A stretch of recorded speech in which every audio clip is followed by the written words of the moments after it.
इस वक्त की सबसे बड़ी खबर, सबसे बड़ी जानकारी आपको दे दूं कि प्रधानमंत्री नरेंद्र मोदी की बैठक से सांसद गायब हो गए हैं।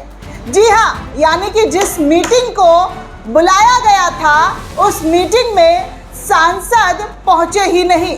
अब अंदाजा ये लगाया जा रहा है कि भाजपा से बगावत करके दूसरे दल में शामिल होंगे या फिर वजह कुछ और रही है, क्योंकि ये बैठक कोई मामूली बैठक नहीं थी, बल्कि एनडीए की बैठक बुलाई गई थी और अर्जेंट बेसिस पर यह बैठक बुलाई गई थी और इस बैठक से कई सांसदों के गायब होने की खबर आ रही है।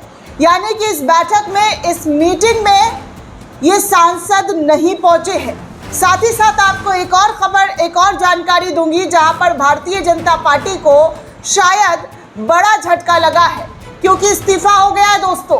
बाकी आगे आपको एक और बड़ी अपडेट दूंगी कि कैसे भारतीय जनता पार्टी की कुर्सी खिसकने वाली है, सत्ता हाथों से छीनने वाली है। उसका सर्वे खुद बीजेपी के रिपोर्ट में, जी हाँ, खुद बीजेपी के रिपोर्ट में सामने आ गया है।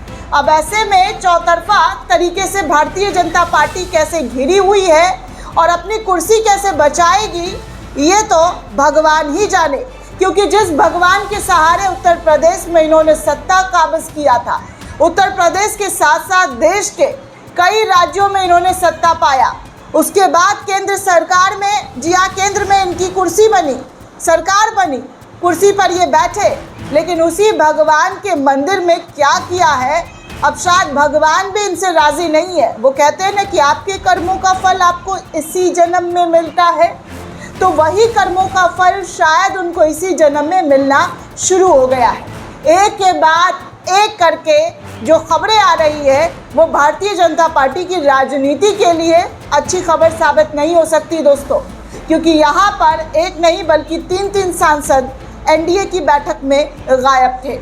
यानी कि जो सांसदों ने बगावत करके भाजपा का दामन थामा था, भाजपा का साथ चुना था, अब वो फिर से पलटी मारते हुए नजर आ रहे हैं, ऐसा अनुमान और कयास लगाया जा रहा है। दरअसल दोस्तों, सबसे पहले आपको ये बता दूं कि खबर ये है कि आज, जी हाँ, ये आज जो है एनडीए की बैठक हुई और एनडीए की बैठक में 3 सांसद जो है, 3 मुस्लिम सांसद वो एनडीए की बैठक में ही नहीं पहुंचे। बताया जा रहा है कि जिस पार्टी से, यानी कि ममता बनर्जी से जिन्होंने बगावत किया था, वो शायद उन पार्टी में वापसी कर सकते हैं, ऐसी खबर निकलकर सामने आ रही है। इस वक्त संसद का मानसून सत्र जारी है, हंगामा हो रहा है, लेकिन हंगामों के बीच तमाम दल अपनी अपनी बातें रख रहे हैं। और इसी बीच, जी हाँ, इसी बीच प्रधानमंत्री नरेंद्र मोदी की अध्यक्षता में राष्ट्रीय जनतांत्रिक गठबंधन यानी कि एनडीए के सभी सांसदों की एक इमरजेंसी बैठक बुलाई गई। इसे मंगल मिलन नाम दिया गया, जिसमें मंगल मिलन में ममता बनर्जी की पार्टी से बगावत करके अलग मोर्चा वाले तृणमूल कांग्रेस के बागी सांसदों ने इस बैठक के न्योता को नहीं स्वीकार किया गया। जी हाँ, इस बैठक के न्योता को स्वीकार नहीं किया। बागी गुट के अधिकांश सांसद तो इसमें जो शामिल होने के लिए पहुंचे थे, लेकिन अब खबर सामने आ रही है कि इस बैठक में बागी गुट के 3 सांसदों ने सीधे तौर पर दूरी बना ली।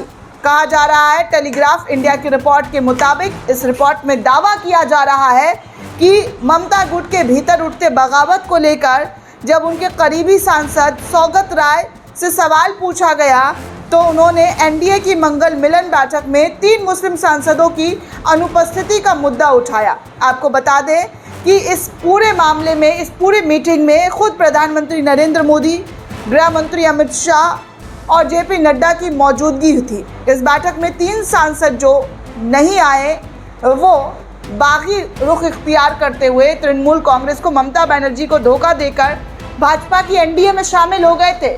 लेकिन ये 3 सांसद इस अहम बैठक का हिस्सा नहीं हुए।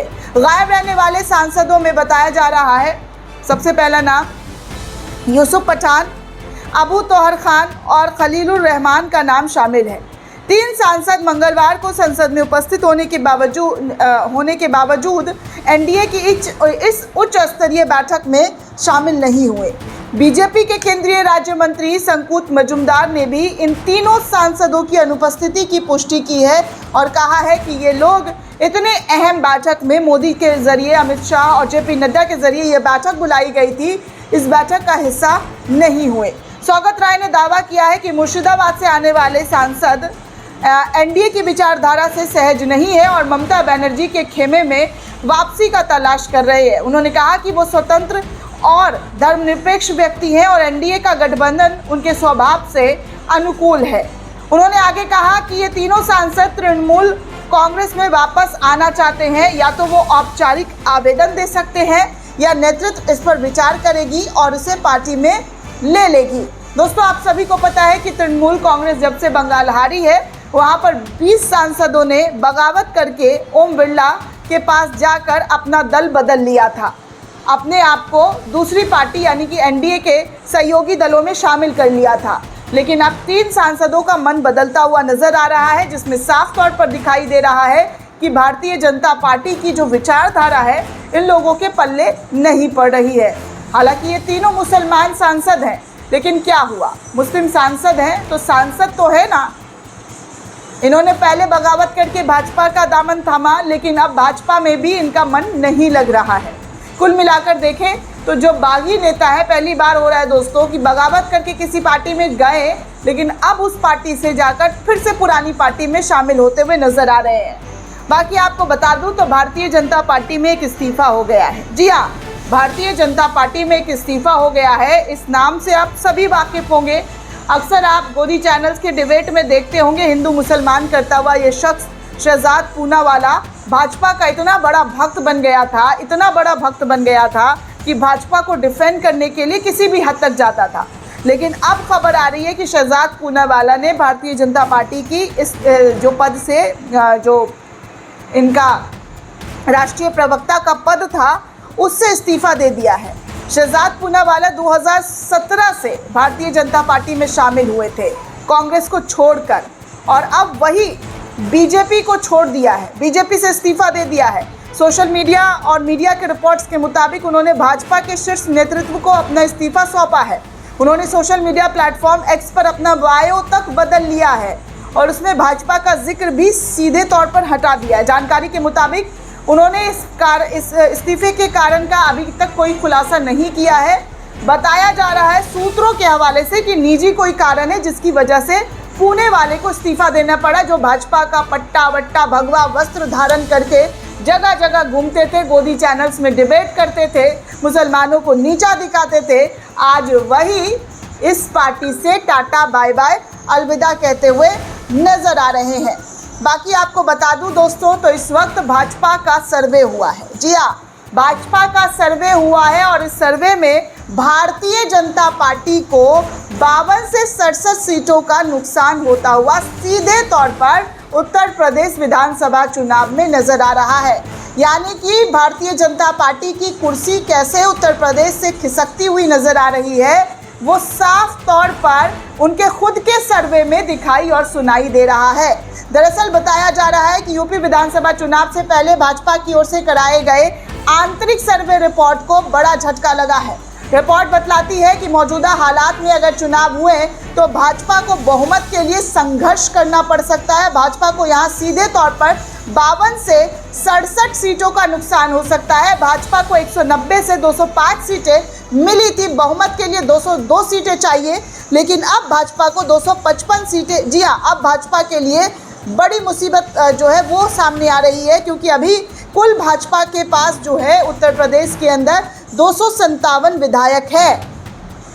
सर्वे वाली एजेंसी ने इस नुकसान से बचने के लिए सुझाव दिया है कि इसके लिए पार्टी को अपने मौजूदा 35% विधायकों को टिकट काटना होगा और पूर्वांचल में विधायकों को लेकर सबसे ज़्यादा नाराज़गी है, उस नाराज़गी को कम करना होगा। आपको बता दूं, सर्वे में पूरा करने में 4 महीने का समय लगा और इसमें भारतीय जनता पार्टी के खिलाफ जनता का खूब गुस्सा देखने सुनने को मिल रहा है। भाजपा ने विधानसभा चुनाव से पहले नेशन विद नमो एजेंसी से सर्वे कराया है और ये एक रजिस्टर्ड संस्था है। भाजपा के लिए पॉलिटिकल सर्वे करती है, जिसमें विशेषज्ञों और टीम को शामिल रिसर्च के लिए मार्च से जुलाई के दूसरे सप्ताह तक सभी विधानसभा क्षेत्रों में पहुंचकर निर्धारित सैंपल लिए गए हैं। लोगों से सवाल पूछा कि क्या आप मौजूदा विधायक से खुश हैं, उनकी छवि कैसी है? आपके कौन से स्थानीय मुद्दे ऐसे हैं जिनकी सुनवाई नहीं हो सकी?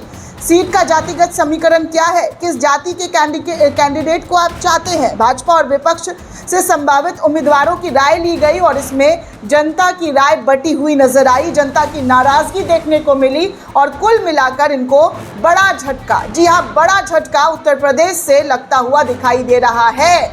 सोचिए कितनी बड़ी खबर है, कितनी बड़ी खबर है, लेकिन तमाम चैनलों पर इस खबर का जिक्र तक नहीं है। दोस्तों ये पूरी रिपोर्ट आपको कैसी लगी हमें कमेंट करके ज़रूर बताइएगा। साथ ही साथ चैनल को ज़्यादा से ज़्यादा लाइक, शेयर और सब्सक्राइब करना बिल्कुल भी ना भूलें। शुक्रिया दोस्तों।